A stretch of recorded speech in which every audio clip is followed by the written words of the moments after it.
We're going to do this, but we're going to do it our way. You bought a robot, baby?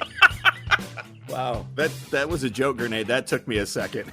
Imagine the poop emoji as furniture. It's weird that we didn't do that 10 minutes ago. We should have. We should have started that before, you know. That makes a lot of sense. Why wouldn't we do that? Too late now. Matt, you forgot to disclaimer this part. We're old, and we remember how it used to be. There, go.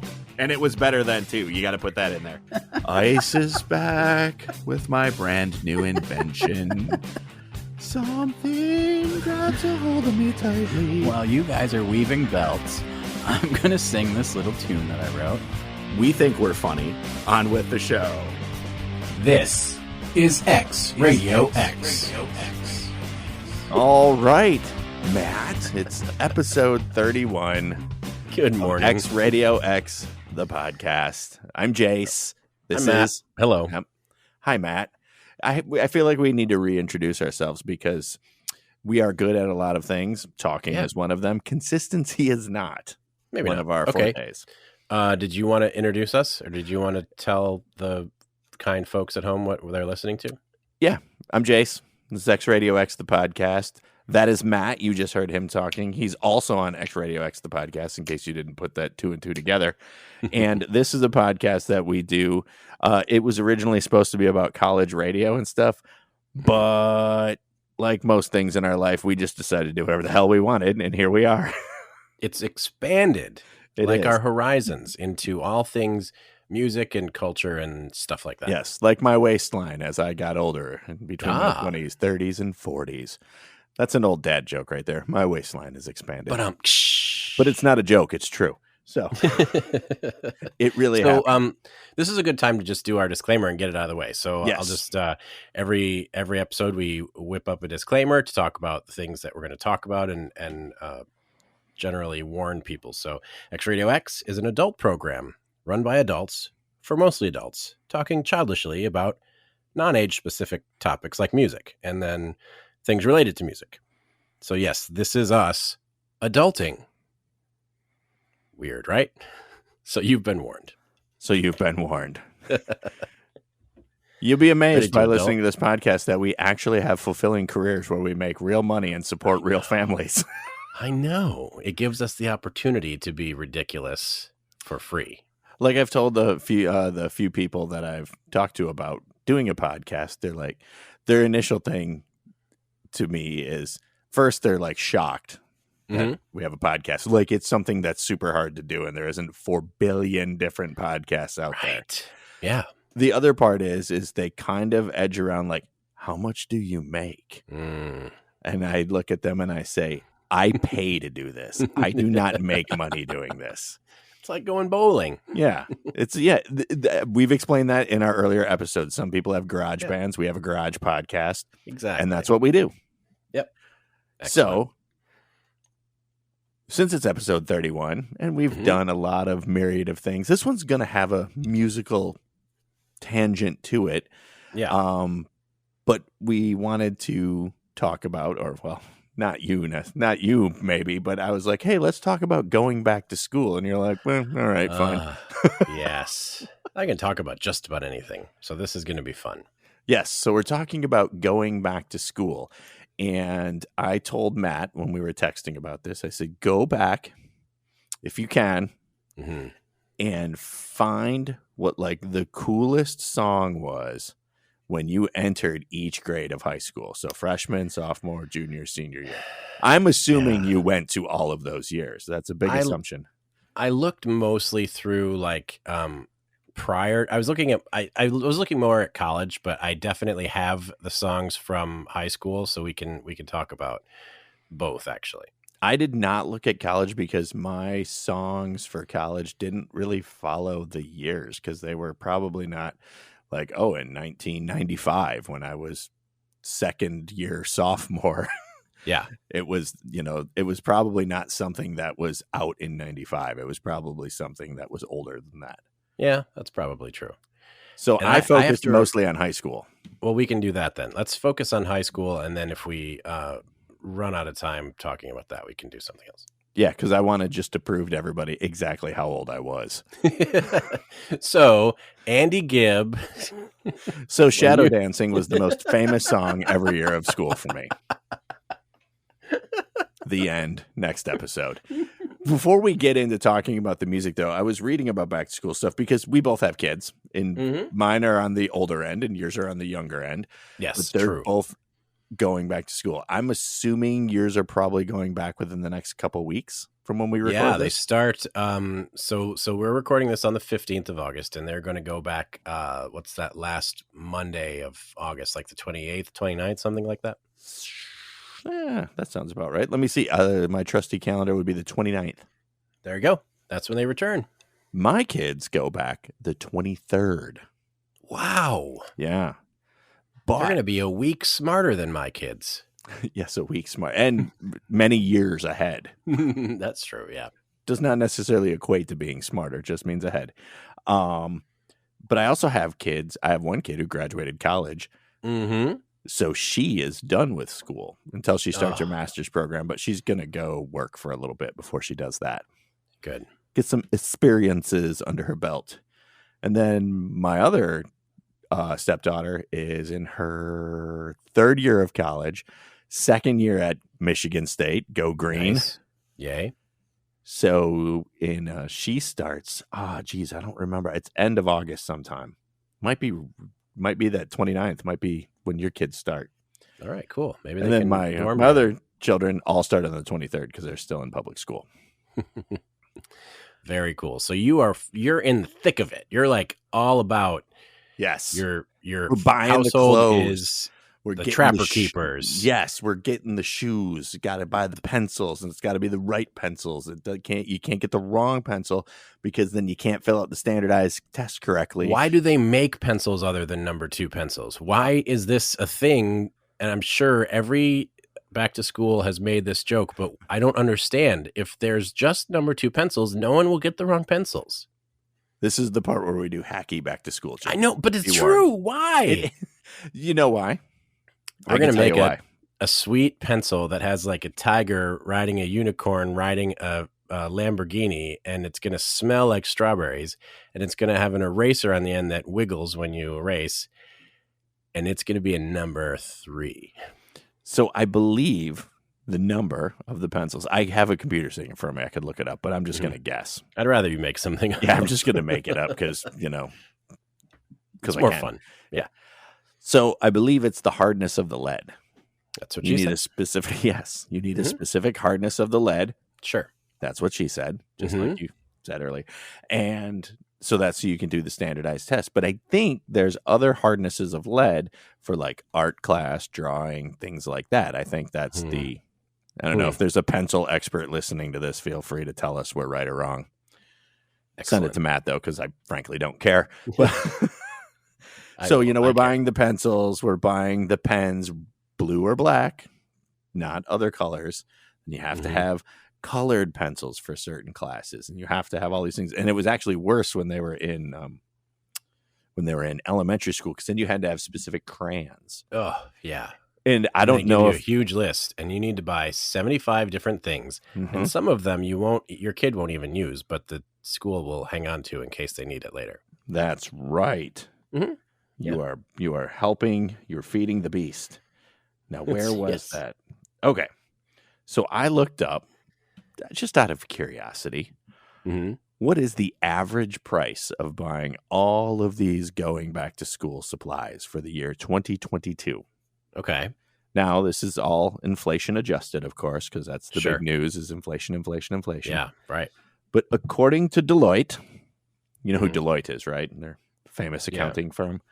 Deloitte's 2022 back to school survey, according to them, parents plan to spend, are you ready for this? Hold on to your drink. I'm probably not ready. $661 per kid. Ugh. Don't love that, but sounds about right. So Amy and I sat here and added everything up to the best we could. We didn't have receipts in front of us, but we sat and added everything up. I don't think we've hit $600 yet through 5 kids. Wow. Maybe. Well, we may be right around $600 for 5 kids. And I'm talking, we've done shoes and jeans and shorts and t-shirts, but and we've done, over the years, we've bought so many school supplies, like you were talking about. We just have a giant Tupper in the basement full of school supplies. So you initially overspent so that your average accidentally. We didn't realize we were, but gotcha. Okay. It was kind of like how you were saying when the school sends out a thing and you have to buy 5 folders for this class and 2 notebooks for this class. We used 1. So they just all piled up in a Tupper downstairs. So we told the kids, go down to the Tupper, find what you need. We'll finish out the rest. The holy Tupper. The holy Tupper. So yeah, I was like $661 a kid. You can't tell me we have a financial crisis in the United States if you're spending $661 per kid. Well, here's the thing, though. Like a pencil now counts as lumber. So the cost of lumber has skyrocketed because of, supply chain. Then get a mechanical pencil. Remember those? Those were the hot thing? True. Yes, but then that has the chip that all the automobiles need. You got fancy mechanical pencils. Mine didn't have any chips. I need to make that $661 margin. I have to hit that. So I'm assuming your kids got you either through the mail or the website that you forgot to check until the last minute to buy stuff. They put a school list on there. We do get the list and we go through it, and we buy whatever we need to. They tell us to get it and we just get it. But it is interesting, like that I think it's kind of cool because it makes you mentally gear up towards school starting, and you're not like behind the 8 ball as far as getting stuff ready. I know that my oldest son has apparently 40 pages of summer work that he hasn't started yet. Summer work? Yeah, exactly. What? That's illegal. Some are working on it and some are clearly not working on it. There you go. But yeah, I don't know exactly. It's a bunch of problems, like math problems and stuff. And I don't know if it's to keep your memory fresh or your skills sharp. I don't know. But first problem, I don't want to do this work during the summer. That's problem 1. Right. And then it repeats throughout the whole thing. But yeah, so there's that. And then all the supplies and my kids wear uniforms, so it makes it kind of easier. But my kids used to do that. That made it a lot easier. Yeah, so that's not a big deal. But I'm hoping. I've heard, again, this came from Twitter. One of our friends on Twitter told me that the Trapper Keeper is making a comeback. Is this true? Do you know anything about this? My kids have said nothing about a Trapper Keeper. Nothing. They're gonna need one. I mean, this is be cool. This is the first year that my kids have gotten to use lockers. Oh, really? In junior high and high school because of COVID. Because apparently, if you follow the science, you spread COVID by using your locker. I know it's because they're all bunched up and, they're kids and they mash in there. And apparently, their first goal is to breathe on each other when they get in those close quarters. But yeah, I had to go through and show my kids how to do combination locks. And then I had to show. Are they big or are they really, really skinny lockers? Because I've seen schools that had decent size and then some that are like you can fit your books, but only in one direction. They're over-unders. They're big enough. Like my middle boy decided. So we went to his orientation because he's a freshman this year. And we went through and we did all the stuff. We got and he goes to a big school. So it's pretty much like you go here, sign this. Then you go to this thing, you do this part. You get your picture taken next, and then they give you your badge or your ID that you have to wear all the time. It's like he works at a corporation like I do. So he has to wear his ID all the time. And then you take your ID and you go to the student center and they have like all these stations and they scan your ID and they say, these are the books you're going to get. Boom. And they lay them out on the table. It's kind of like it was for college for us, except we had to find our own books. We had to find them, right? Yeah. And so he had all these books. and he's like, they expect me to carry these books around all the time. And I said, apparently. So then we got his locker and he put his books. He finally got him to open his locker. His mom and I were there and we showed him how to open his locker.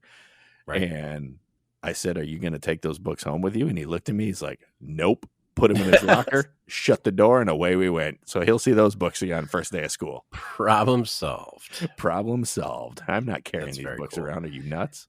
Now, when you had a locker, were you a big locker decorator? Because I think I was kind of, when I was in high school, I was right on the cusp of when people really started making things for your locker. Like you could get, like for us, it was like, if you had a mirror, okay, cool.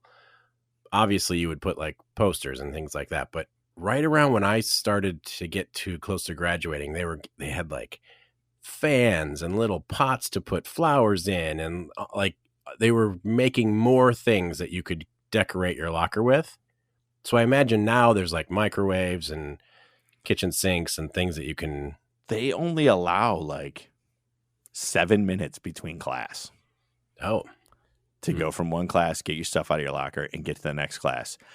I mean, you could heat up a Pop-Tart in less than 7 minutes. That's for sure. I don't think there's time with the amount of kids that are switching in their classes to spend any modicum of time at their locker looking at I'm sure people do decorate lockers. I'm telling you, my middle son, he won't decorate a locker.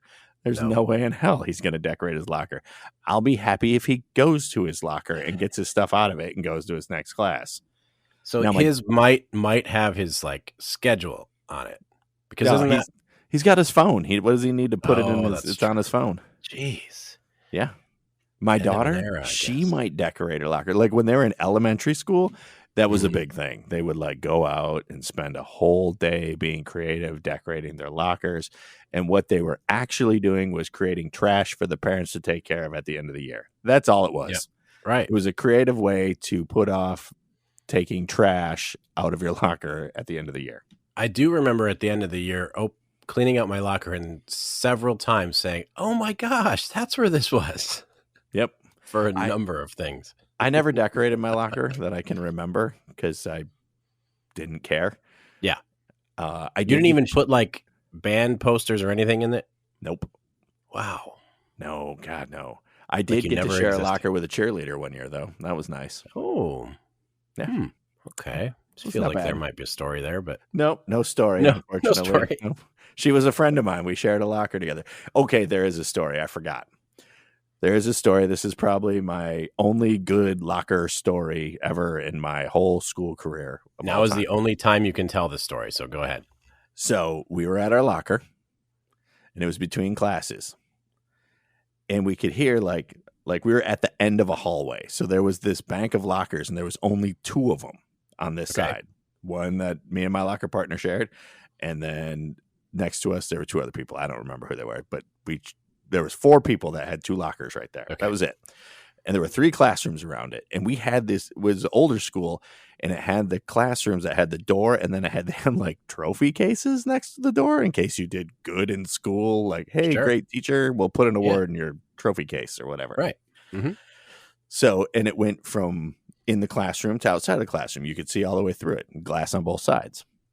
So we could see, and it was geometry class. It was, I don't remember the teacher's name, but we could see through it. And it's about that time where everybody's getting into class and we're about to leave our locker to go to class.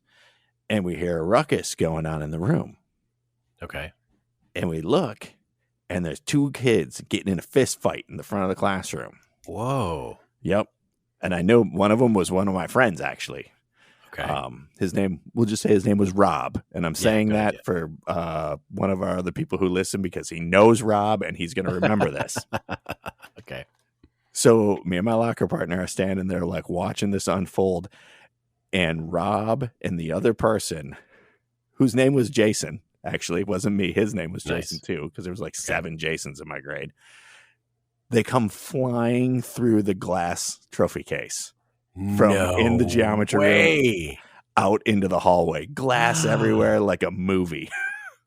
And it turns out they were 21 Jump Street. No. God, no? Nope. Oh my gosh. Nope. So yeah, I got to stand there and watch. Okay. Oh, they had like glass cuts and stuff. I mean, it was glass. It wasn't plexiglass. It was real glass. And they like one of them cut their arm and one had a cut in their head. But yeah, they were having a fist fight and went right through the glass case. That is incredible. I can't believe That's the best. That's the best locker story I have. Yeah, I don't have anything good like that. I know. So I at hope one you time, folks hung around for the first 19 minutes to get to that good story. Well, it's back to school. I mean, if they were going to tune out, they would have tuned out way before we started this story. Yep. Yeah. So you got any good locker stories like that? I have a very short one. It's not as cool as yours, but when I was in high school, I was going to a dance with somebody. It was like Sadie Hawkins, I think, and in this situation, the girl asks the guy out to the dance, and then the girl gives the guy gifts every day or every something As leading up it to the should dance. be. Right. And I went to a Catholic school. Just need to point that out. It'll be important later. And the girl that I was going to the dance with bought me for one of the gifts a poster on cardboard. Okay. For it was you know how they had those little things where like it would give you a image and it would say this is I don't even know how to describe it. Basically, in a nutshell, it was like 20 or 30 pictures of condoms and who they would belong to. And that was the gift that I was given. So it was like, I don't know, Michael Jordan's condom. And then it would be like, I don't know, one's a slam dunk. condom. Yeah. I mean, it was just like all different cute names for them and, varying sizes and varying things like that. So that was the joke was you looked at the package and you could say, oh yeah, you knew about the package, if you get what I'm saying. So yep. Gotcha. Anyway, cellophaned on cardboard, full size, doesn't bend, doesn't fold. So excited to show your mom when you get home. Does not fit in my locker. So, by the way, did he mention he went to a Catholic school? See, this is where it becomes important. Now it's important that I went to a Catholic school. So I thought, no problemo, I will just carry it from class to class. I made it to one class and then I was swiftly sent to the principal's office. The only thing that would have been worse is if she would have given you a poster full of different birth control pills. Yeah, who would this right? Birth if control that even pill?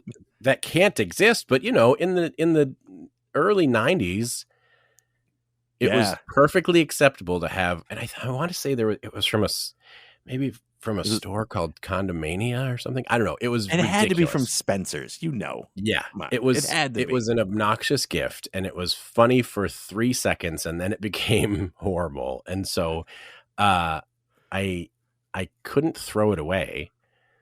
So I said, "Well, can I just leave it here in the principal's office?" And they said, "Yeah, and you can pick it up after school." Well, that's cool. At least they kept it.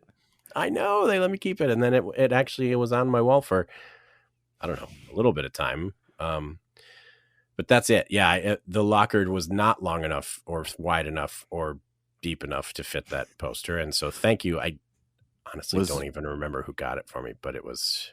Was there a condom on there for your locker? Just really huge. Yeah, that should have been. Yeah. Wow. See, yep. You would have expected that me, the guy who had a cheerleader for a locker partner, would have had the condom poster, but no. Mm-mm.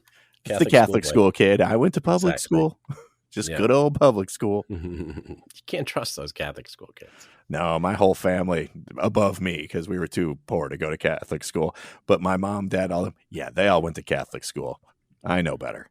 My kids went to Catholic school too, actually, for a while. So yeah. So there you go. That was my locker story. Yeah. So we had pretty exciting back to school talk. There you go, folks. I love it. And I really do want them to bring back the Trapper Keeper because that thing was amazing. If you got a good Trapper Keeper, I'm telling you, kids, if you're listening. I can remember what my last Trapper Keeper was. Pick up a Trapper Keeper. You will not regret it. First off, you've got the show on the outside. You've got the grand. What was yours?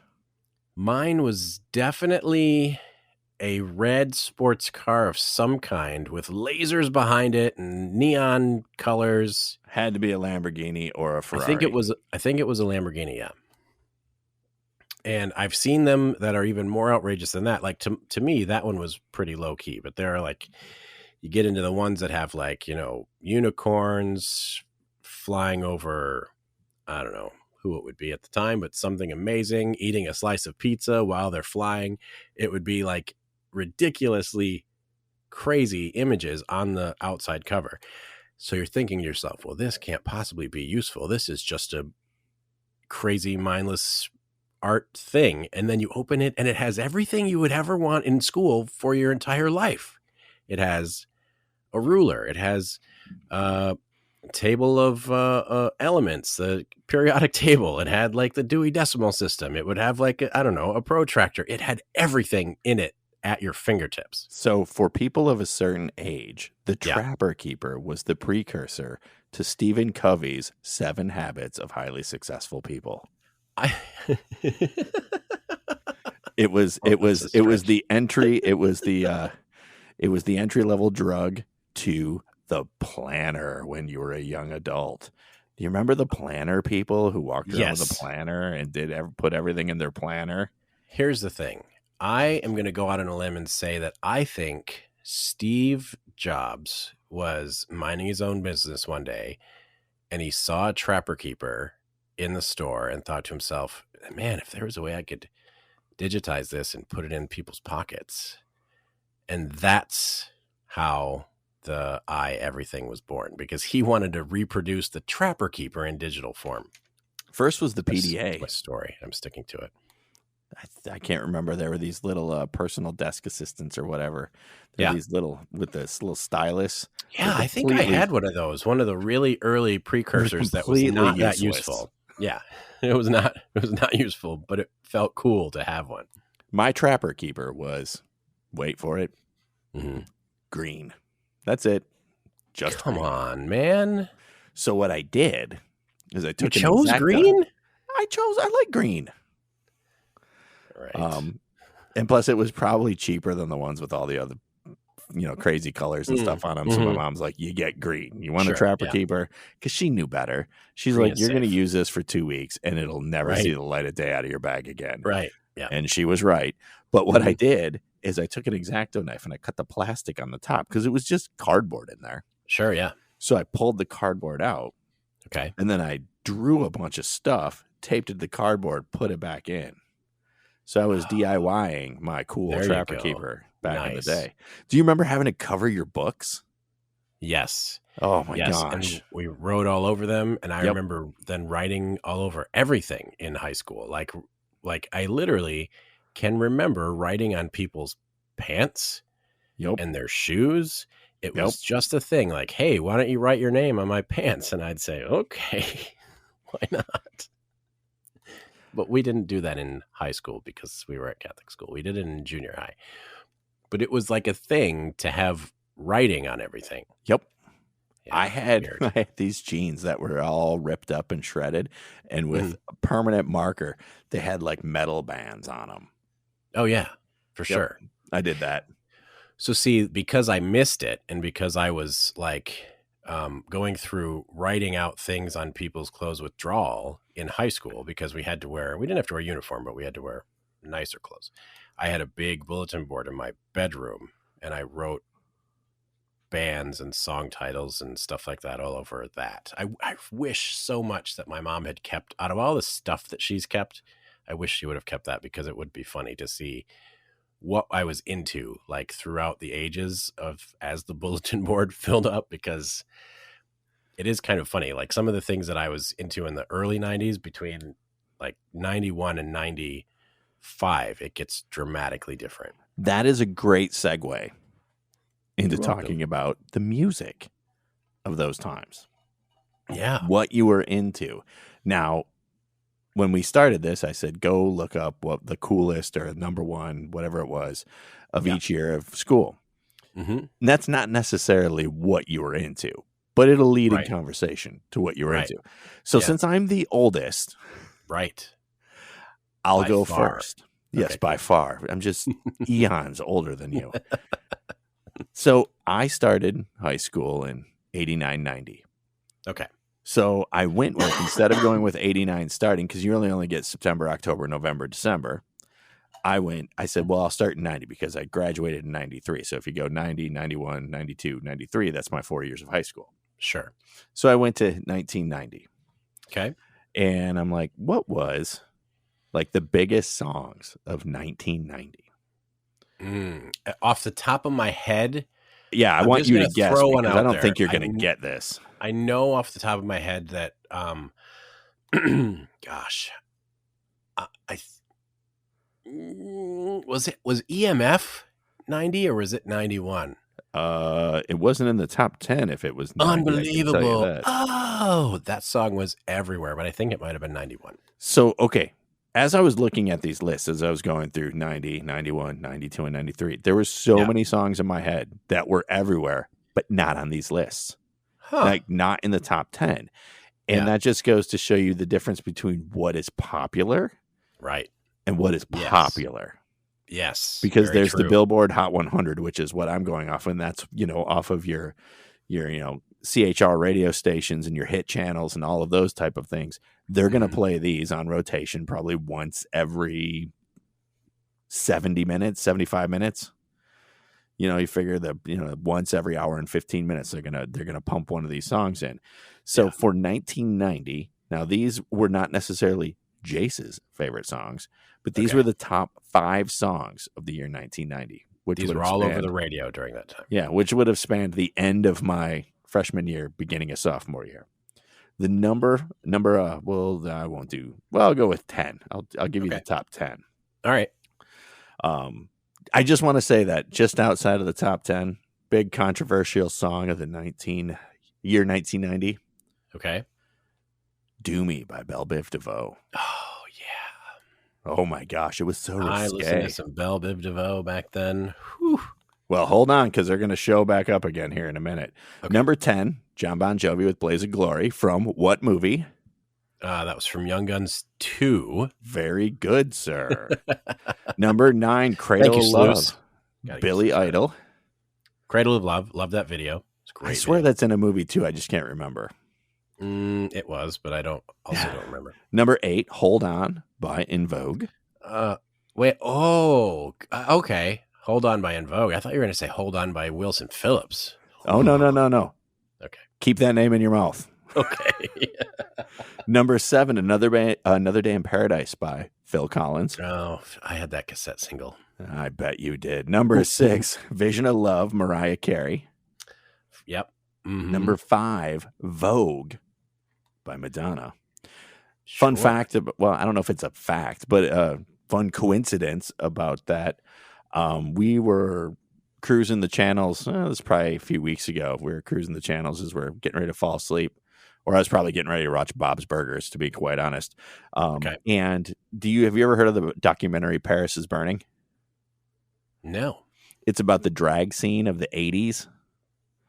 Okay. And they were doing like the big drag balls in the 80s. And no, well, that's not supposed to be what you think it is. It's like a ball with gowns and stuff, not, dragging balls. Got it? Yeah, okay. Yeah, we're good. And, as kids, as I grew up in outside the suburbs, I lived in town in a farming community. I did not live on a farm. Right. So I lived out what most people would consider country. Okay. So when we saw "Vogue" by Madonna on MTV, that's the first time we ever saw voguing. We didn't know what it was. Sure. Okay. That makes sense. And, but I watched probably the first 25, 30 minutes of "Paris is Burning" before Bob's Burgers was on. I'm pretty sure I was probably waiting for Bob's Burgers to start. And you could see in that underground culture at the time where Madonna picked this all up from, because as they were, I guess for lack of a better term, strutting the catwalk at these drag queen balls, they were essentially voguing.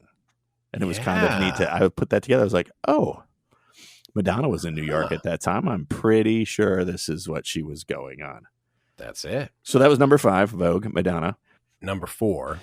So, yep, we've reached number 4 of the Billboard Hot 100 year end. Okay. 1990. "Poison," Belle Biv DeVoe. Yeah.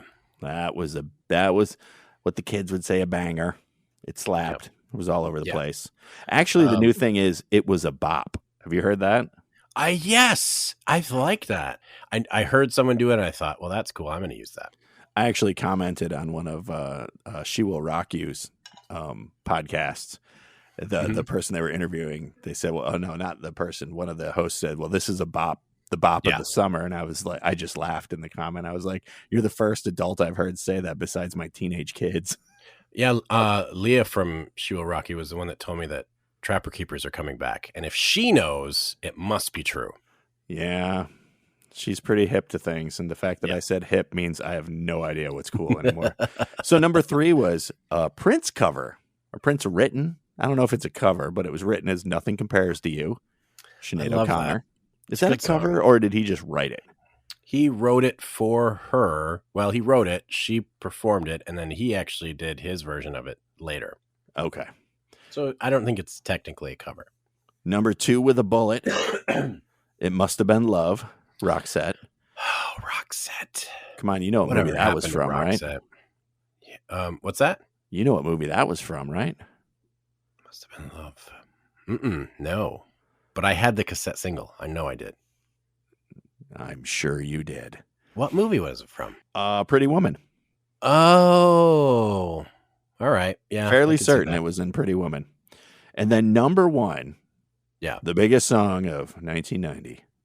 According to all the hits, spins, and plays of your local radio stations. Okay. Hold On by Wilson Phillips. I knew it was in there. I couldn't believe it. And I mean, listen to some of the songs on this list. I won't go through all of them because this is like the top 100, but these are some of the songs they could have chosen, but that was the one that was number 1. Someday somebody's going to make you want to turn around and break your radio. Yeah, that's right. So you could have went with Michael Bolton's big hit, How Am I Supposed to Live Without You? But that would have arguably been just as bad. Yeah. What about How Can We Be Lovers If We Can't Be Friends? Just wait till next year. All Around the World by Lisa Stansfield. Could have had that one. Rub You the Right Way by Johnny Gill. Could have had that one. I like that one. I like that song. There was one on. Oh, Can't Live Without Your Love and Affection. Nelson. Could have had that one. The Funny Twins. Story about that cassette. My person of interest, Amy, actually bought that cassette After the Rain for my friend Phil when she was dating him when we were in high school. Wow. And for some reason, because we were jerks, we made fun of Phil hard for that. I don't know why. I have the album. Cool. It's great. I love that album, but I was just a dick, I suppose. Whatever. Other songs they could have had instead of that one, Unskinny Bop by Poison. I wouldn't have picked that. That was a bop. That was a bop. It's right in the title. Where was it? By the way, I'm using that in the next songs that don't make sense. Good, because it doesn't. I have nothing other than the actual title. Oh, this is the one. Back to Life. Soul to Soul with Karen Wheeler. Oh, yeah, I remember that. Could have even had Ice Ice Baby by Vanilla Ice. Could have had that one. Could have had Blame It on the Rain. You know what? I have a soft spot for Milli Vanilli. I wish that the people who were the behind the scenes Milli Vanilli had kept Milli Vanilli-ing after it was revealed that they weren't Milli Vanilli, because I liked what they did. It frustrates me that because Milli and Vanilli were outed as being not Milli and Vanilli, that the real Milli Vanilli couldn't keep Milli-ing and Vanilli-ing. You know what I mean? Totally agree. Like they could have just said, well, sorry, we fooled you with these models, but you still like our songs and we can write more and perform them with our real faces. Or we can have Rob and Fab dance around in front of us and we'll just stand behind a curtain. That's what you prefer. Whatever you want, but you like the music. And just because these guys were outed to be shams, you still like the music. The music was good. I mean, exactly.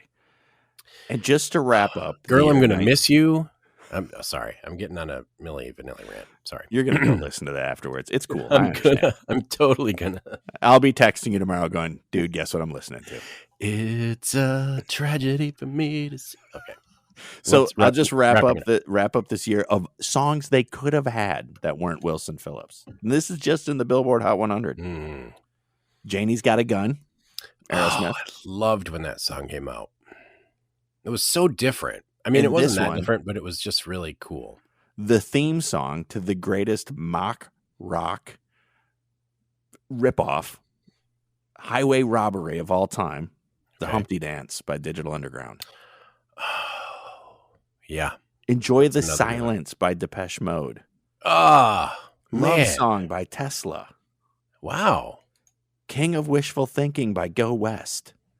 I Remember You by Skid Row. I mean, that's probably my favorite power ballad in the world.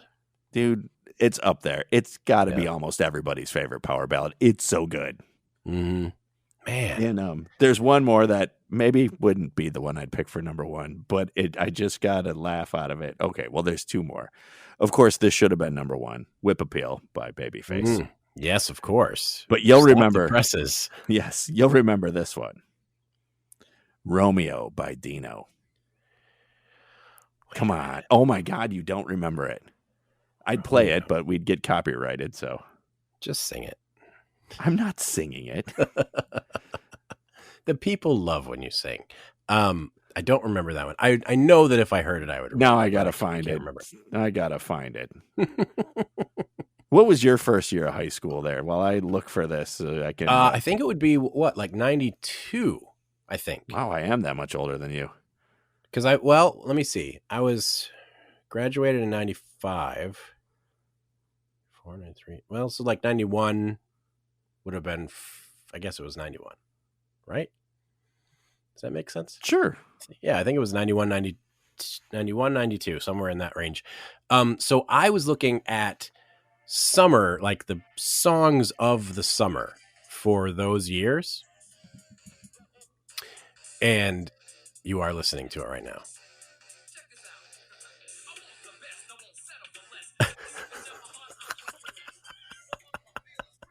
Come on, you got to remember that one. Yeah, I do. I knew you would. That's just enough.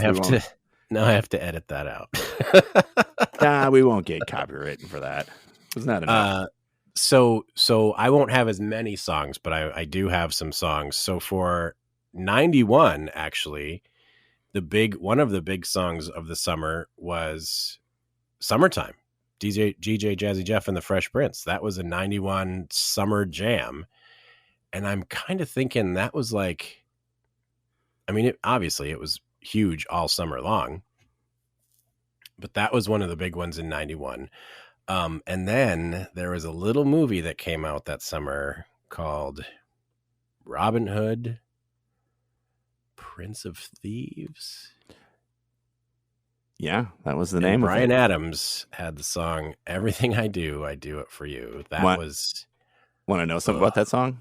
Yes, that was in because 1991. So 89-90 freshman year, 90-91 sophomore year. That was the number one song according to Billboard's year-end Hot 100 singles of 1991. Was "Everything I Do It for You," Bryan Adams. Yeah, it was everywhere. It was everywhere. It was everywhere. It was even in the movies. Like it was like you couldn't get away from that song no matter where you went. It played in pretty much every format radio. I mean, it was all of them at the time. But that's another thing, and we've talked about this a little bit. It wasn't until like the mid to late 90s that stations started really splitting up what played where. Like you got a lot more mix, which is strange, but you got a lot more, if this is a hit, this is a hit, and different CHR and you would get some crossover is what you're going for. You get a lot more crossover. Like a pop song was Red Hot Chili Peppers, Under the Bridge. Like that played a lot. November Rain, Guns N' Roses, that played on a lot of different stations. Like, and those are 92 summer jams. Under the Bridge came out in 92. That was all over summer Billboard charts. Also in 92, Sir Mix-a-Lot, Baby Got Back. God, was that 92? It was in 92. It was huge in the summer, and I had that cassette single, and I remember specifically having that cassette single because the B-side to it was Cake Boy, and that song is so weird and funny, but it was like we actually listened to Cake Boy more than we listened to Baby Got Back because we thought it was just hilarious. I know that a couple people that listen to this podcast are going to be excited that I just mentioned Cake Boy. But I think both of them could probably sing it word for word. So, but you want to talk about Mix-a-Lot jams? Yeah, you got to go with you got Beepers. That's one. Yeah. My Posse's on Broadway. Come on now. That was the jam. I don't even remember what year that was from, and there was also Buttermilk Biscuits. Yep. And the Hoedown Rap. I remember Buttermilk Biscuits. No, I miss Sir Mix-a-Lot. He misses us too. So that 92 also had Boyz II Men, End of the Road. Oh, it was man. Huge in the summer. You couldn't get away from that song either. I remember dancing with a girl at Club Empire to that song. Yeah, of course. That was the song you danced to. So for me, you'd have to the song that reminds me like specifically of slow dancing was a little bit earlier in the 90s. It was and I don't think it was a big hit, but it was Rush Rush, Paula Abdul. That's the song. Yeah, it was. Do you remember that? I'm glad you said it. It's like you read the list, so just hold on. Hold it right there at Rush Rush, sir. 91, biggest hits in 91, right? I already told you that everything I do it for you. Bryan Adams was number one the entire year. So I was joking with Amy. I says the top 5 of 91 is like Matt's playlist. All these are Matt's. Oh, no. This is totally going to be Matt. So since you said Rush Rush, I'm just going to give you the top 5. And by the way, unbelievable, EMF number 6 that year. But I'm going to give you the top 5 of 91. This would have been the year you were a freshman, I believe. Yep. Mm-hmm. So number 5, One More Try, Timmy T. One More Try. Yeah. I had that cassette single, by the way. I knew it. Rush, Paula Abdul. Love it. I still to this day love that song. Number 3, Gonna Make You Sweat, CNC Music Factory. Oh, yes. Yes. And number 2, if there was a song that, for better or for worse, I would like to think that if somebody said, name a song Matt's going to love. Wait a minute. Is it Color Me Bad? It is. Yes! I was just thinking, they came out around then. Why haven't we seen any Color Me Bad? Number 2 that year, behind Bryan Adams, was Color Me Bad with I Wanna Sex You Up. Damn, I love me some Color Me Bad. They're so good. They're so good. The harmonies, the songs, I mean, dude, I'll just wrap out the top 10 for you. I mean, I already told you, unbelievable, EMF number 6. That was everywhere, too. I'm surprised that wasn't in the top 5. Number 7, More Than Words, Extreme. Oh, yes. I remember Great parody with Jack Black and what's his face? Jimmy Fallon. Yeah, and Weird Al did a good a parody of it, too. Number 9, The First Time by Surface. Great song. Oh, number 10, Baby Baby, Amy Grant. Sure. Okay. But I skipped number 8 because this might be my favorite song of this top 10. What is that? I love this song. Okay. I Like the Way by High Five. I like the Kissing Game. No. Yeah, the Kissing Game. Yeah. That's what I thought. Okay. Yep. I remember that one. That's a good one. Yeah. Yes. I can. This is the thing. When you mentioned that specific song, for a minute there, I was in 91.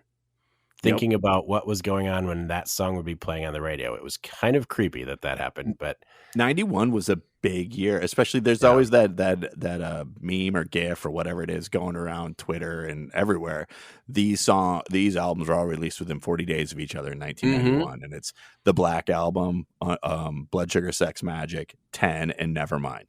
Right. The funny thing is I don't think any of them are on the Billboard Top 100 because they were released in 91 and then they were huge in 92. Right. Yeah. Well, like I said, Under the Bridge was a big 92 summer jam. So that was when they released it, like around, I think, May or June of 92. It was big through the summer. But yeah, you're right. Like, and then GNR, November Rain, came out in 92, and that was everywhere on the radio. What was the big REM song in 92, Matt? Come on. Putting you on the spot. Well, it wasn't Losing My Religion, was it? It sure was. That was 92. Wow. Yeah. That figures. Yep. And that song was probably, oddly, their biggest hit of their career, which is strange. But that song made them world phenomenon, I think. You would actually, for me, the song that made REM like a thing, and I went and listened to more and more REM, was Stand. Because it was the first like big MTV hit I remember from them. I know it was after Orange Crush and all of those, but that's the one that I remember, and that was what made me want to listen to more REM.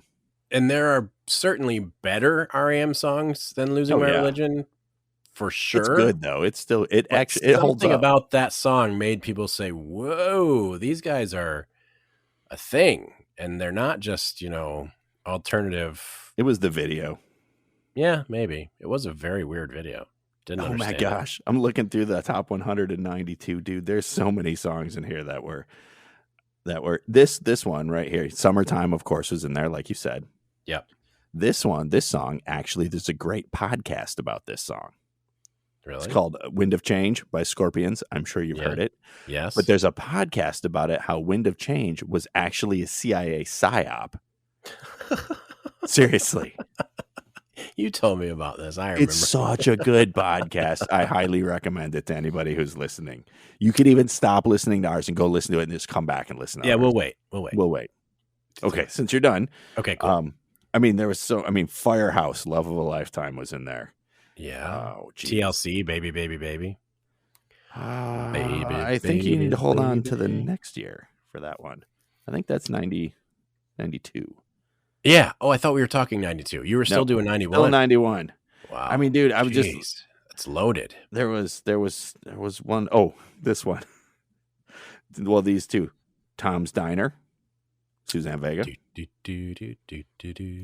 And I Touch Myself by the Divinals. Come on. Oh, everybody, when that came on, and that girl, yes. Yes, I remember. But you can keep acting it out if you want. I clearly remember too. Remember Another Bad Creation? Yes, of course. They had their song Aisha. Yep. Oh, geez. 3 a.m. Eternal, the KLF. Oh, KLF is going to rock you. Now That We Found Love, Heavy D and the Boys. This is 91, bro. Holy moly. It's Rick Astley, but not Rick Rowland. Cry for Help. You should listen to the Song Exploder of that. That was a good one. It really was, because they interviewed Rick Astley. He talked about it, and he talked about how they came up with like the vocal, and that he thought it was too high for him. And it's really interesting. And like how they made the music, it's essentially, it's all digitized. Like none of it is real instruments. Really? And yeah, so they made it on this particular kind of, I can't remember the name of the thing. You might know it, but they had this new piece of equipment, and it was like synthesizing all these different instruments, and that's how they put it all together. And Rick Astley was like the coffee boy for this studio, and they were just like, "Hey, you want to sing on this tune?" He was like, "Sure," and then boom. So it's, I don't know. And the fact that it's a very short podcast, you should check out that episode of Song Exploder, because it's a really good, if you like how music comes together, even though it's Rick Astley, you would probably dig it. I might have to check that one out. But I'll wrap up this year with, I mean, this, the end, the bottom of the top 100 of this year. So many songs in there, but just a few more. And this one, I'm surprised wasn't higher, because it was all over MTV. If I'm not mistaken, Stephanie Seymour, the model, was in it with Chris Isaak, Wicked Game. Oh, yeah. That was at 79. I can't believe that wasn't still 1991. Higher. Holy moly. There's a lot of good songs. Silent Lucidity. That was 91? Yeah. Yeah. Damn. Rico Suave. Right. Okay. I actually Moving made my swiftly daughter along. sing it. I kind of sang a little bit to her and she started laughing. And then I'll just stop with this one. Groove is in the Heart by Dino. Oh, I love that. That's one of my favorite songs. I still listen to that all the time.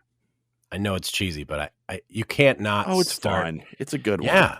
You got Bootsy Collins. You got a sweet beat. You've got a good vocalist. Like it's just amazing. I love that song. Okay. So I'm in summer of 93 now. We're talking tag team. Oh my gosh. Whoa. We pretty much skipped over 1992, but we can go right to 1993 if you want. Whoop, there it is. I had to get to that. 93 SWV week. Remember that song? Yeah. Yes. That was on that R&B station I've been listening to out of North Carolina that I sent you. Yeah. Oh yeah. I do have a bone to pick with them though. I'm going to send them a note because I heard Zero Babyface and I listened for like 4.5 hours. Zero Babyface. Yeah. Also in 93, rap artists got a little grimy and we had Onyx. Grimy. Slam. Yeah. Do.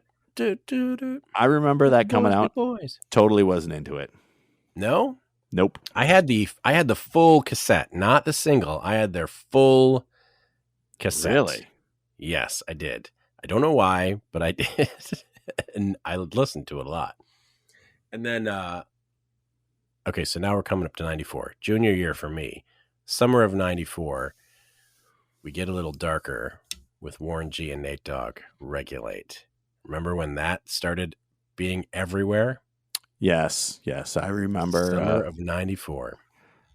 This is where you start losing me on the top 40 and top 100s because think so? I had already graduated by then. So I was in college. Yeah. I remember, Nate Dogg, Warren G. They had Now you're Regulate. listening to your own stuff, though, because you're in college. Now I'm I was listening. still really pop radio focused. I still listen to a lot of pop radio, but this is when I started really going heavy into heavy metal. 94 also had Stay, Lisa Loeb. I Swear, All for One. That song, honestly, I started to think I can never hear this again and I'll be okay. And now that I've said the name of it, I'm going to hear it in my head for at least 24 hours. So we're still in 93, right? 94. Oh, 94 you're was All for now. One. Okay. Yep. Also in 94, Ace of Base, Don't Turn Around. Don't turn around. Because although I was in college, I was still living at home, and my sister listened to that damn album. Ugh. Yeah. All I really want is another baby. Hated that album. Was that right around the time with Aqua and I'm a Barbie girl in a Barbie world? Or is that later on in the 90s? I think that was right around the same time, but I think it was a little bit later. So then we're also looking in 94 at Boyz II Men's I'll Make Love to You. Oh, yeah.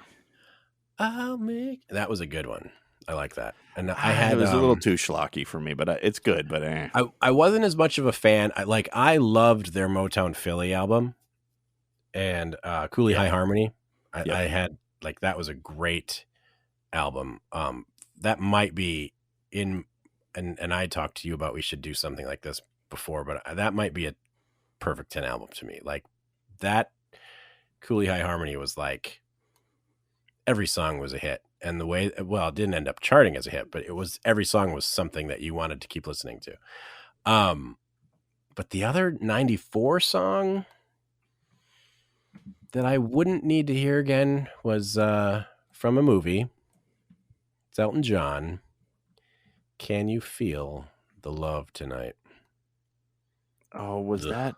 Oh, what? That was a Disney movie. It sure was. Was it Tarzan? No, it was from. I don't remember. Never mind. These are tiger ears. It's from The Lion King. I've never seen The Lion King. What? Yeah. What? Never seen it. But... Yeah. Nope. Never seen it. All right. I don't know what to say to that. So if you're talking top 100 of 1994, yeah, I would have been more into, let's see, we're going to go down to, we got to get out See, of I'm the just top looking 10 here. specifically at the biggest hits of the summers of those years. So like May to August. So I know that there are a lot of better songs throughout the year, but those are the songs you couldn't get away from in the summer. You're missing one of the biggest summer jams in 94. Biggest summer jams. What is it? It's by the guy who got mad at Weird Al for making a parody of one of his songs, Coolio's Fantastic Voyage. Oh, yeah. That was everywhere. That's true. You're right. Because wasn't, no, that wasn't. That was later on that they did the, not Higher Learning, but that movie with Michelle Pfeiffer where she goes to the hood and teaches. Yes. Damn it. What was that called? I don't know. Was it Higher Learning? No, it wasn't Higher Learning. That's a different movie. It was, I don't remember. I saw it in the movie theaters, but I can't remember the name of it either. 94 also that year had, this one was all over the place, Back and Forth, Aaliyah. And, yep, Aaliyah. When Can I See You? Babyface, of course. Yeah, good one. This one too was, now that I'm seeing the list, now these are starting to come back to me and remembering like that post graduation year that, from summer on, it might have even been earlier. I don't know. I was in college. So Return to Innocence, Enigma, that was all over the place too. Oh, wow. Yes. Oh God. That was everywhere. A song that you have questioned the lyrical content of in the Come to My Window, Melissa Etheridge. I like the song. I will know, never say I don't like it. It just I can't believe make any sense. I mean, Tootsie Roll, 69 Boys, that was everywhere, dude. Everywhere. Yeah, I guess I have to say I wasn't in the social circles where because that didn't really play on the radio a lot. At least not that I listened to. Dude, I remember being on CK105. I didn't party. You partied. No, You're crazy. You're crazy. So there's also Streets of Philadelphia. That was big. Oh yeah, that. And then they had that. So Streets of Philadelphia, was that the one that they had like clips from? No, that's not from the movie. In the song, right? I believe so. Ugh, I don't like when they do that. And that was a trend in the 90s where they would like take a song and stick emotional lines from the movie into the song to kind of tug at your heartstrings. I don't like that. Gin Blossoms had a big one. Snoop Dogg with Gin and Juice and What's My Name? Yeah. That's true. UNITY, Queen Latifah. This is a 94? 94, baby. Wow, did I just do that? I just 94 baby you. You just 94 baby. You just 94 babied me. All right, let's hit 95. TLC Waterfalls. What is love? TLC Waterfalls, 1995. That song was everywhere.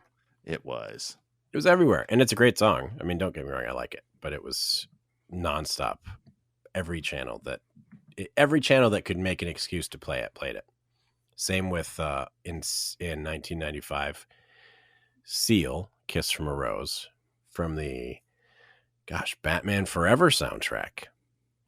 Was it? Yeah, it was. I think so. And that song was also every station that could possibly make a vague argument that it could be played. You just named 2 songs in the top 5 in 95. Well, I'm also going to go with Shaggy, Boombastic. Not in the top 5. But it was a summer hit. It was. 95. Yeah. Boombastic and In the Summertime. Shaggy, that was a single. Exactly. I just remember that song. I just remember Sluice explaining that because we must have spun it on the radio or something. He's like, it sounds like he has a milk bubble in his throat. Yeah, it totally does. His shtick was having a milk bubble.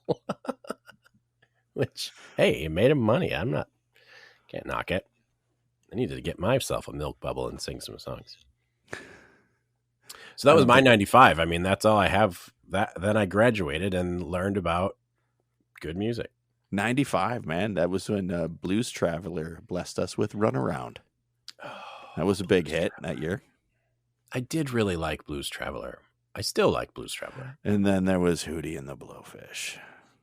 Listen, Cracked Rear View is another 10 album, and I will fight you for that. Yes, it played way too much, but some of those songs are amazing. In my opinion, this is the only song worth its salt on that album is Let Her Cry. It's probably one of my favorites. But that album is, I think, in the top 10 highest selling albums of all time. It probably is. Maybe top 20 now. It's somewhere in that top echelon that seems impossible as you're going through artists and you're like, oh, that makes sense. That makes sense. That makes sense. And you're like, Hootie, but it's up there.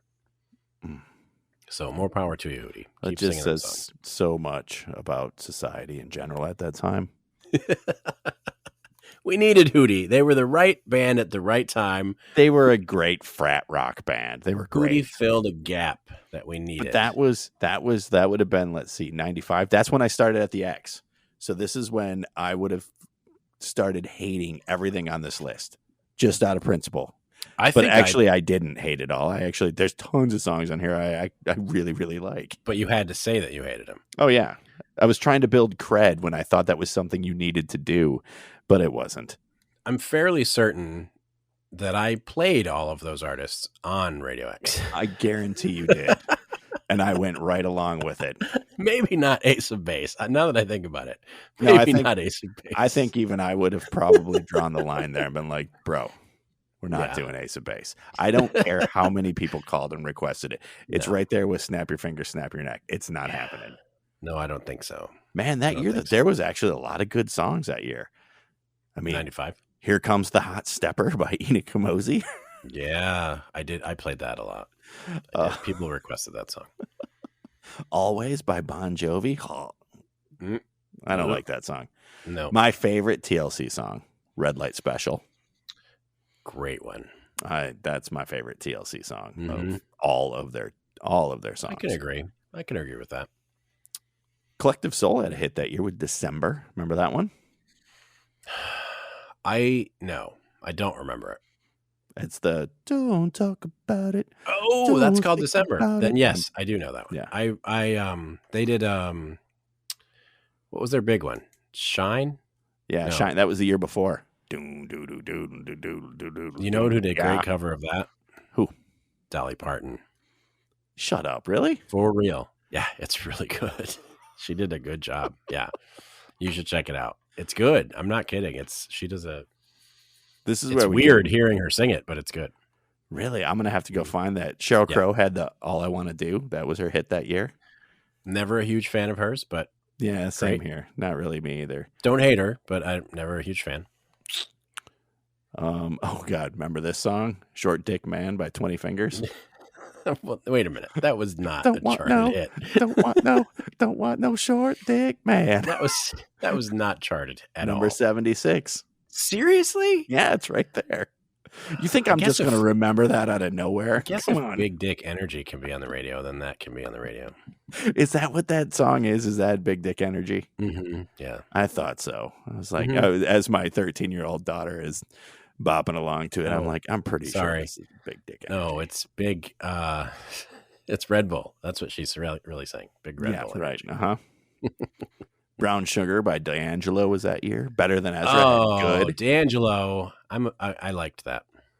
Yeah. I liked that. First of the Month, Bone Thugs and Harmony. Amy actually saw them last summer. Wait a minute. Bone Thugs and TLC. Thugs, they had what was their big hit? Wasn't that in Crossroads? Wasn't that that was 96, I think. Yeah, Crossroads. I think it was.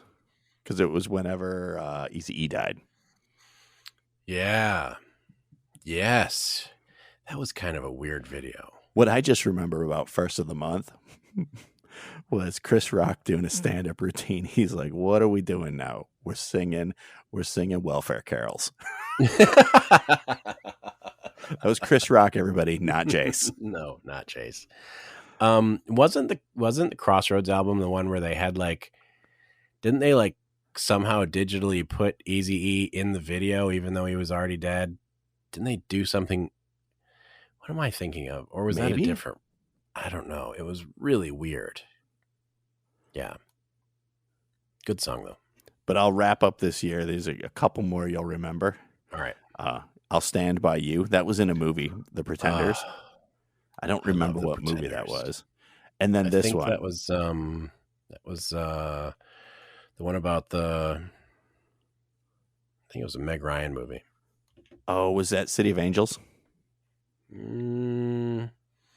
Yeah, they're all City of Angels when it comes to Meg Ryan. Right. Or You Got Mail or something like that. Yes, it was somewhere in that oeuvre. And then this was at every college party I can remember going to. Matter of fact, I danced to it in my family room when we did at-home prom during COVID. Cotton Eye Joe, the Rednecks. Wait, come on. Every time it comes on, somebody somewhere starts doing that dance where they put their hands between their legs and they do the whole country. It might as well be the hamster dance. Oh, what year was that? Ooh, the hamster dance. It might as well be. It's the same. I mean, yeah, it's the same. Did you say it's a remix? Do you mean there's like a slow version of that? No, I didn't say it was a remix. Oh, Never said that. Okay, cool. It started out as a ballad, and then it didn't get anywhere, so they added a beat, and then it became. You know what we need to do? We really need to spice this up a little bit. Yeah. Let's remix it. But the funny thing is, we talk about all those years, right? We skipped 1992, by the way, but we won't go back to that. No, I said 92. Under the bridge. I just didn't go through the whole list. So yeah, right. So, but we talk about all those years, but there are so many people out there going, dude, you didn't mention like in 89, the Pixies, Doolittle came out. The Cure's Disintegration. Yeah, these didn't chart, but they were monster albums. Yeah, true. It's a good point. Yeah, I mean, we're only Paul's Boutique was 89. It's impossible to wrap your brain around a full year of music because there's too many metrics to sort through. Like you can go by Billboard charts, or you can go by most requested at radio stations, or you could go by number of record sales, but nothing really gives you the true like overarching, this is what everyone was listening to. We can just kind of we have to do it. The only way we can do it is like the masses. That's basically, you know what I mean? There's no really real way to keep track of that. Right. There was a station I found that it doesn't exist anymore, but it was out of Hawaii, and it was a station that for some reason they kept track of all of their requested songs for like the last 40 years. And you could go and look on any year and see what their most requested, and it was amazing. It was so fun. I'll have to find the link and we can put it up on the site, but it was so fun to just randomly pick a year and see how many songs that like I would request, and that, you know, just out of in 95 or 96, and you'd be like, oh yeah, I totally would. Oh yeah, I heard that song all the time. But it wasn't like CHR. It was like kind of alternative. It was a mix of different stuff, all kinds of stuff. Yeah, it was a really cool like slice of life. Here's what people want to hear in Hawaii in 1996, and I don't know, it was fun. But I'll have to send you the link because it was kind of cool. Yeah, because I started looking through like album releases, not just the top 100 of these different years. And I got to like 1990, and I don't know why I got stuck on this one, but I was like, on this page alone, it had D-Light's World Click. We've already discussed the big hit off there. Love it. Now, for me, this was a big, maybe not their best album, but this, I believe, was their biggest, maybe second biggest commercial album, Anthrax's Persistence of Time. And the reason I remember this one is because I remember going to the mall. Do you remember Camelot Music? Yes. So I remember going to Camelot Music. A lot of folks out there probably remember Camelot. In different areas of the country, you had different music stores, but Camelot was kind of all over the place. And I was either going to get Anthrax's Persistence of Time, or if I remember correctly, if I have it correct in my head, the other album that I was looking at getting was Fear of a Black Planet. Oh. I don't think they were even released in the same year, though. That's the weird thing. I'm pretty sure that's what it was. It was that, or was it Ice Cube? No, this is what it was.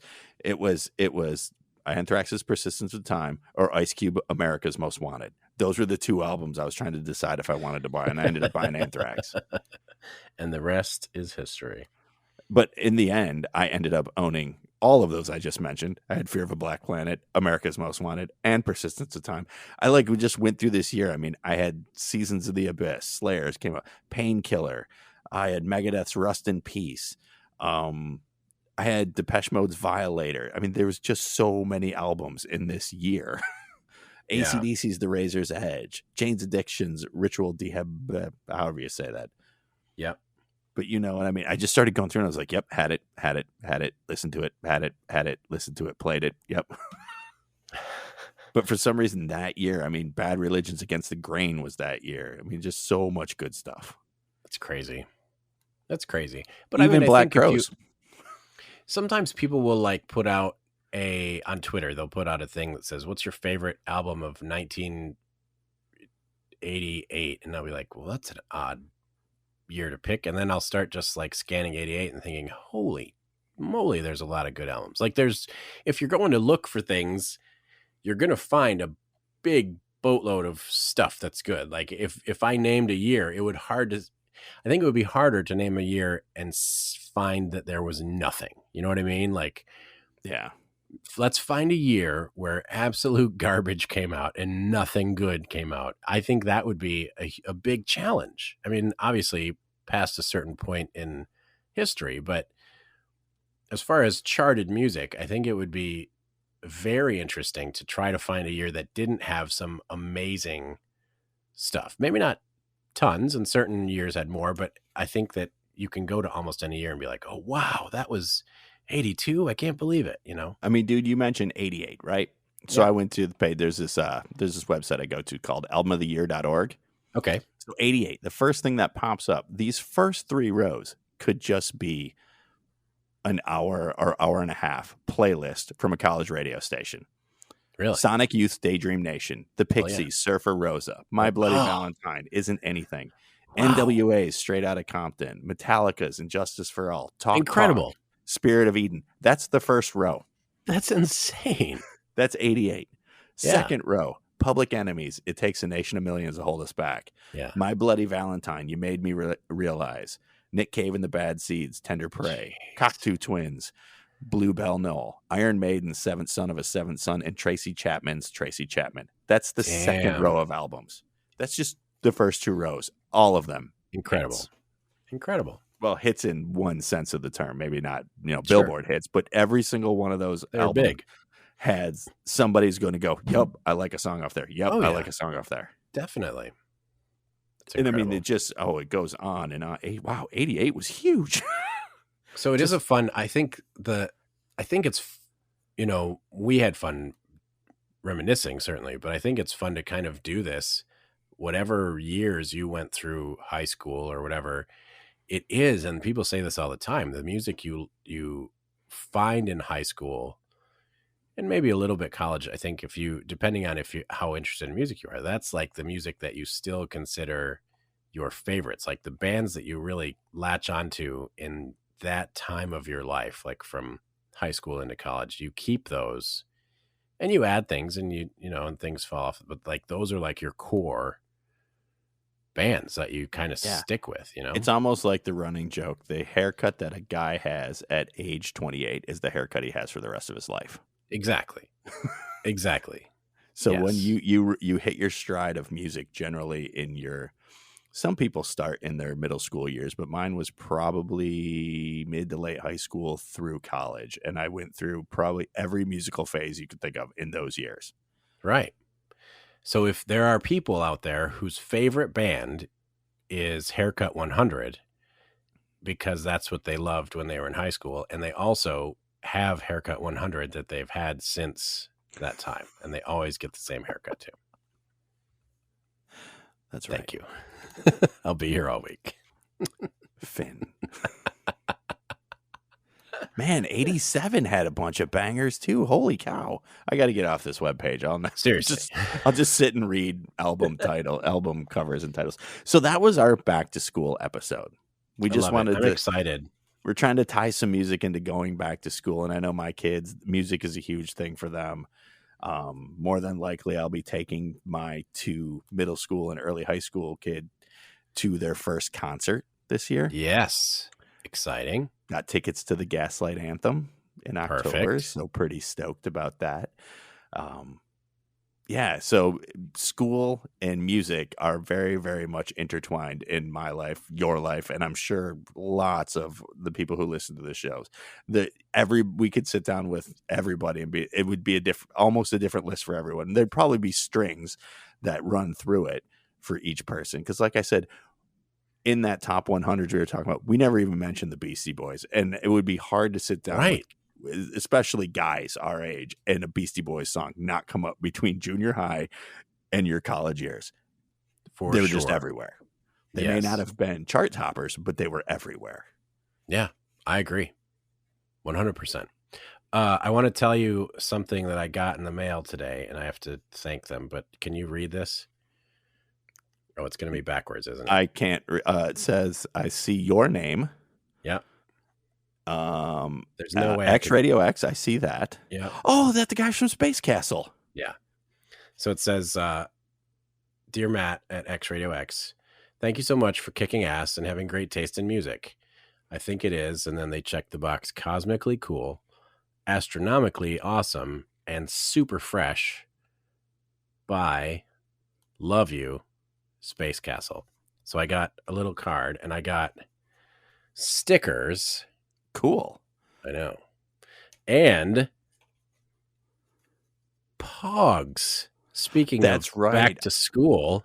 I remember they did an episode talking about, and they made Pogs. How cool is that? Ours would be boring. It'd just be a bunch of yellow Pogs with an X on it. Yeah, I know. And well, what's funny is they have a little, they really did a great job. I have to credit them for their, marketing materials, but they have it says Space Castle Elite Master Pog Set, collect them all, and then in very small print it says, congratulations, you collected them all. I gotta say, it's funny that you bring that, and we did not talk about this before the show at all, because we didn't get that deep into our pre-planning, but I just listened to their latest episode about urban legends and video games. Oh, I want to listen to that one. It's a good episode. There was cool. I mean, I know a decent amount about video games, but there was some of these, because they're I'm going to go, they're a little bit younger than we are. Yeah, I think so. And so their video game reference is probably just the half generation after mine. And also, I think their nerdity is focused in a different direction. I'm not saying they're more nerdy, because we are extremely nerdy about music.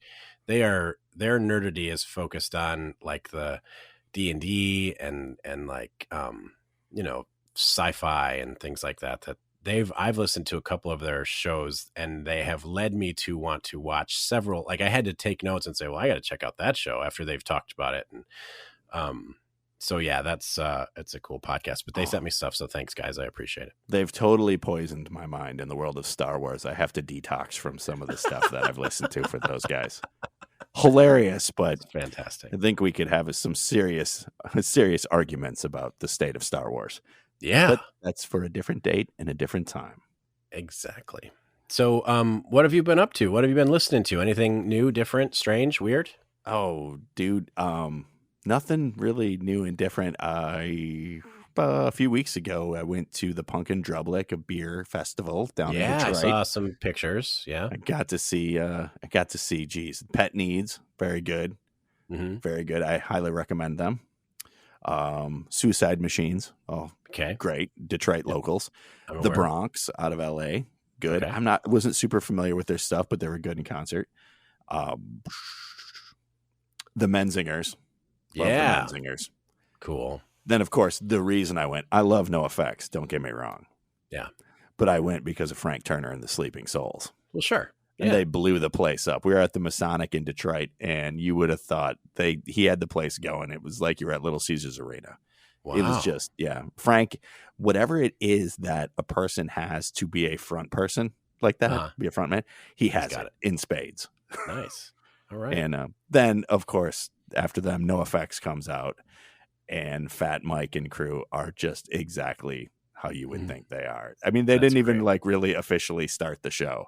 They just kind of walked out and they started talking to people, and they were making fun of people for having their kids in the crowd. They're like, I mean, one of El Jefe's like, so there could be some trauma from being on the floor at this show. And then Fat Mike looks out there and goes, yeah, if you brought your kids here, there was probably trauma before they even got here. That's awesome. So yeah, that's really I think that's the only concert I've been to this summer. It's been a busy summer of just, my brother is in from South Korea, so spent some time, saw him. I actually went to a casino for the first time, and I can't even remember it. Well, I shouldn't say that. I went to Vegas in the spring where I caught COVID. It was underwater. Before it was underwater. But I've never gambled in Vegas. I've been through the casinos, but I've never spent a dime gambling. But I did gamble here at the one, and I lost everything because that's how it works.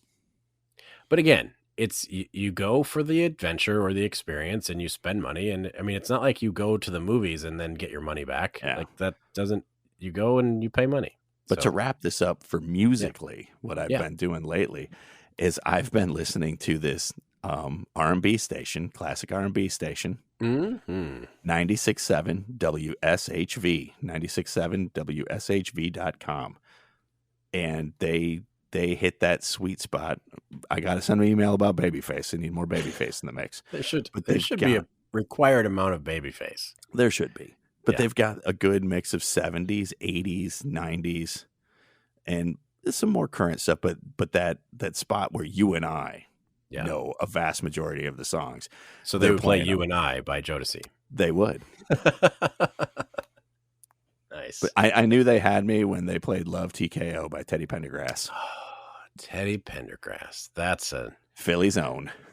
Yeah. So what have you been up to? So musically, I have. So I just had a birthday. And that's right. Yep. And Duran Appreciation Day.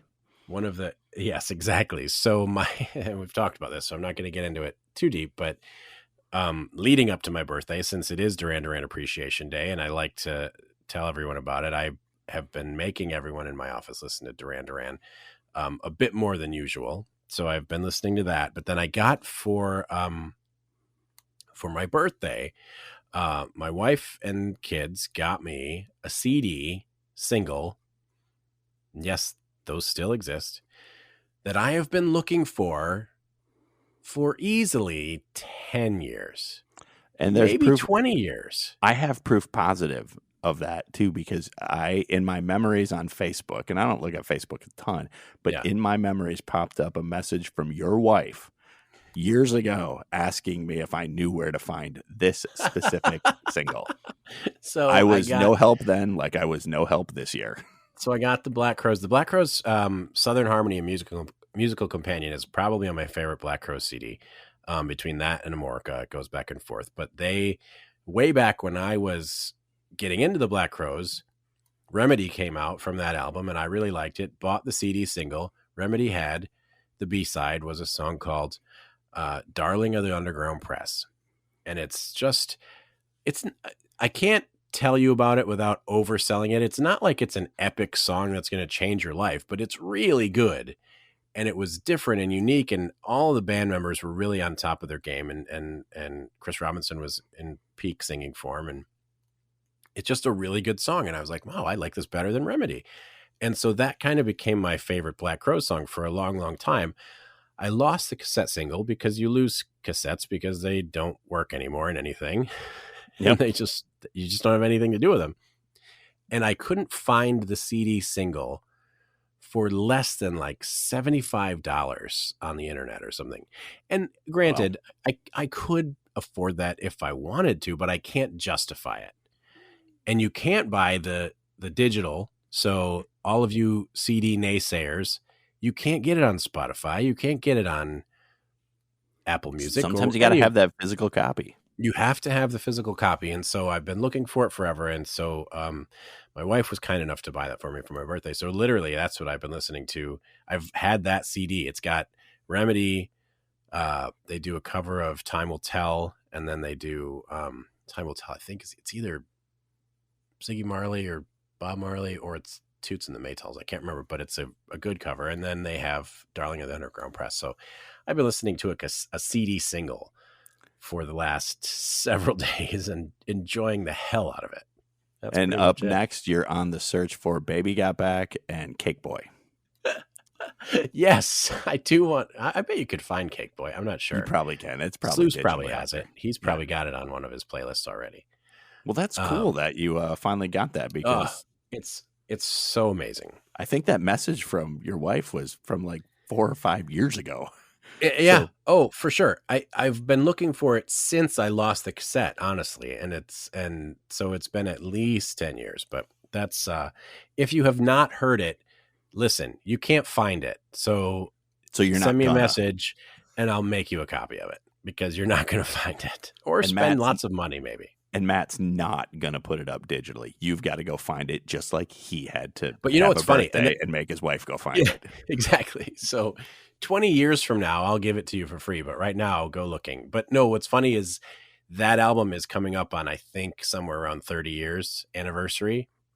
So now that I own it, they're going to re-release Southern Harmony, and they'll just add bonus tracks, and that'll be on there. And then it'll be easy to find, and everyone will have it. Yeah, but you have the single. I know. Yeah. My quest has ended. So whatever they do from here on out is just gravy. Well, cool. I'm glad you got a cool birthday present. I know. And coming up, we have some interesting stuff. We do. But yeah, coming up, I've got 2 hard yeses and 1 90%. He's just checking on a schedule. They're old friends of ours. I'm going to say their names since they've already said yes. Yeah. We have Robert, Dill Robert, as we called him, working at the X. He has agreed to come on. He was a mainstay of Punk Mondays. Then we have Josh, the punk guy. Yep. Just by his name, I bet you can guess what he was on. I mean, he did a lot of things, but he was also a mainstay of Punk Mondays. Mostly ballads and he was big into spoken word and R&B. That was his big thing. 60s, 70s. It was too bad that his parents named him Josh the Punk Guy, because that's not what he was into at all. Kind of weird. He's a big fan of the song "The Revolution Will Not Be Televised." That was one of his jams. Huge fan. Yeah. And then also we have Rude Girl Julie has agreed to come on. Yes. Very exciting. Well, that's cool. I believe she was also on Punk Mondays. It was after my time. I think she was. That's true. Yeah. I have some fun because facts we haven't done a Radio X interview in a little while. No, we need to get back to doing that. There are so many people that we need to talk to, and actually have a fun. I'm going to save it for the show that she's on, but I have a fun fact about Rude Girl Julie that I bet she doesn't even remember. Oh, wow. Yeah. It'll be fun, so you have to tune in for it. Sweet. There'll be other good things too, not just the one fun fact. So we've got that going on, and then I have been talking to James Kochalka. Do you remember him? James Kolchaka, superstar, I believe. Yes, right. Yes, sorry. His proper name, his title. I forgot his title. And there's a good chance that we might be able to play one of his new songs that has not been released yet on our podcast. Wow. I know. I'm super excited because we used to play his stuff all the time, and it's always funny and entertaining. And so I got talking to him on Twitter, and it's just a matter of when the song gets released, whether we can play it before it's released or not. But so if you are a fan of his, then there's a chance we can play you a song before it's available. So that's exciting. Nice. Or we'll play it after it's available, but you'll still get to hear it on our show, which is still cool. Still cool. Mm-hmm. Yeah. All right. We got a lot of good stuff going on. We got stuff coming up, and this stuff's actually going to happen. We have it inked, dotted digitally. It's going to happen. Our kids are going to be back in school. We're going to be on regular schedules again. No one of this summer vacation shit where we're blowing everything off and just doing whatever. We're going back to the fall, back to regimented schedules, and we're going to be pumping these things out. We're going to do it. It's going to happen. That's what she said. That's what she said. All right. Well, thanks Jayce, for tuning folks. in. I'm Jayce. Matt. Please check out our Twitter at XRadioX1 and at Jayce the Ace 4 Quattro. And if you want to engage in various musical debates with us, we love the conversation about music on Twitter or anything, really. Definitely, if you like the podcast, follow, subscribe, whichever pod chaser you use, and definitely leave us a review because those are super fun, and we respond to almost every single one. Matt responds way better than I do, so go over to X Radio. Cunning linguist. Up there. He is. All right, folks, that was episode 31. This has been X Radio X. See you next time. See ya.